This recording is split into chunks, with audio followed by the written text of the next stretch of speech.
Greetings, patients, and welcome to another episode of the Doc Docs. I'm your host, Dr. Nick, and today we'll be talking about the Fibonacci sequence.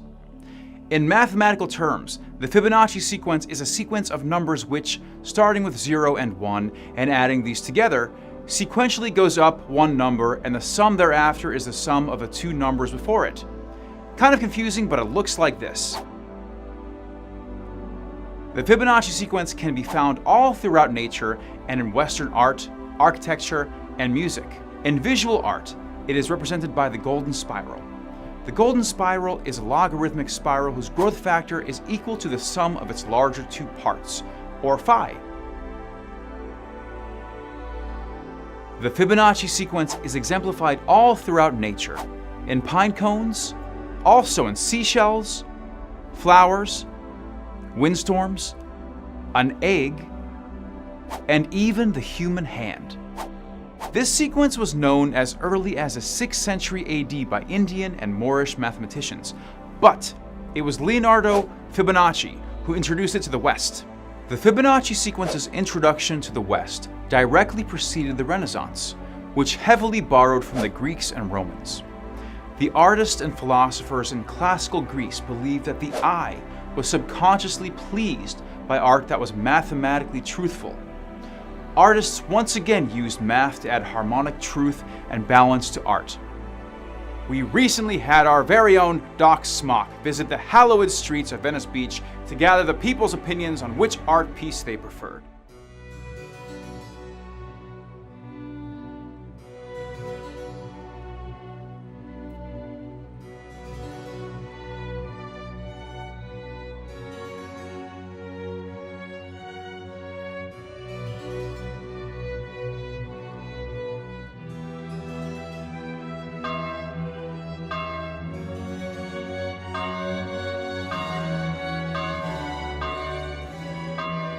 Pattern is more appeasing to the eye, but not only that, pattern shows definitely what's in the inner. Like, you know, if you ever do vibrations and you split water, it creates patterns.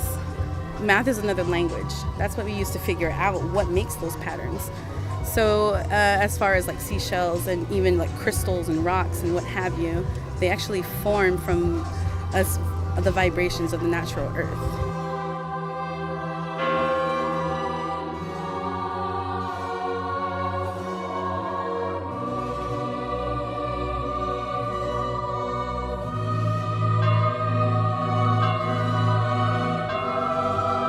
The other one was more, it wasn't symmetrical, to be honest. That's the main reason I chose it. It didn't have the kind of beauty in it at all.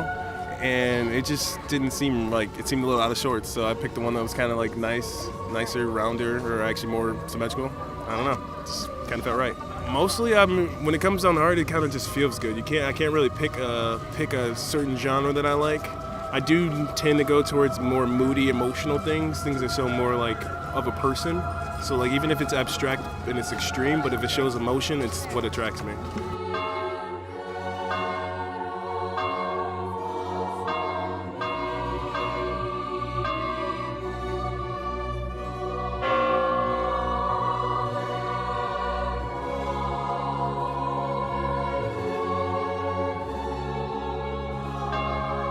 I chose this one because I like the colors and I liked that the people were in the center. I thought it was less of an eyesore because over here you have to look all the way around, when here you get the whole picture in just like one look. I chose the one on the left. What appeased you about that? Nip slip. I really like this one here on the left because I really like the pattern, like of the waves like rustling on the water.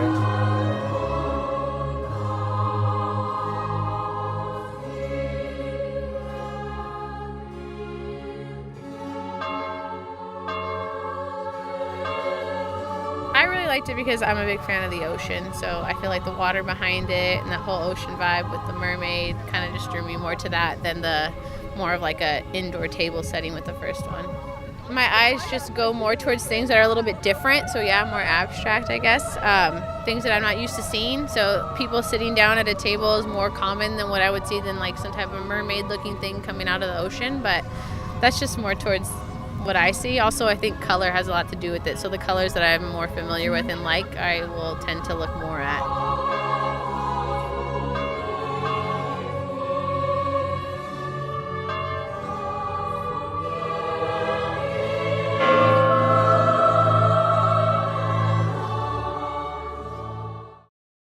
And now, let's check in with Doc Bach to see how the Fibonacci sequence applies to music theory. The Fibonacci numbers form the foundation of music.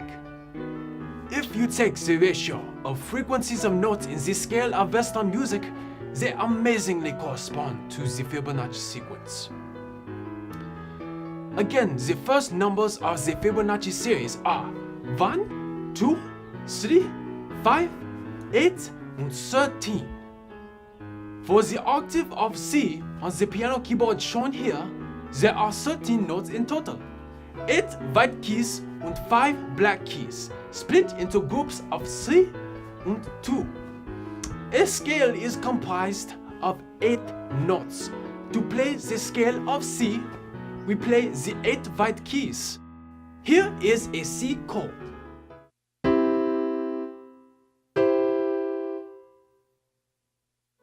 The basis of a chord, not including the root, are the third and the fifth notes. To produce a third, we play the first note and a note 2 tones higher than this note. To play an octave, we play the first note and then another note 8 tones higher. In all of these examples, the notes and intervals only use the Fibonacci numbers. Furthermore, the cochlea, or the cavity of the inner ear that responds to sound vibrations, has a Fibonacci-like design, precisely why it is great for distinguishing sounds. When composing music, the Fibonacci sequence is used to make patterns of notes that are pleasing to the ear. Classical composers such as myself and my homeboys Mozart and Beethoven have used this in some of our pieces. Is the Fibonacci code just a mere coincidence of how plants and animals construct themselves in nature? Or is it part of some grander, deeper truth throughout the universe that is present in both the smallest and greatest of things? After interviewing countless passersby on the streets of LA, one fact is for certain, that the Fibonacci sequence is preferred. But why? None of the people we interviewed were mathematicians.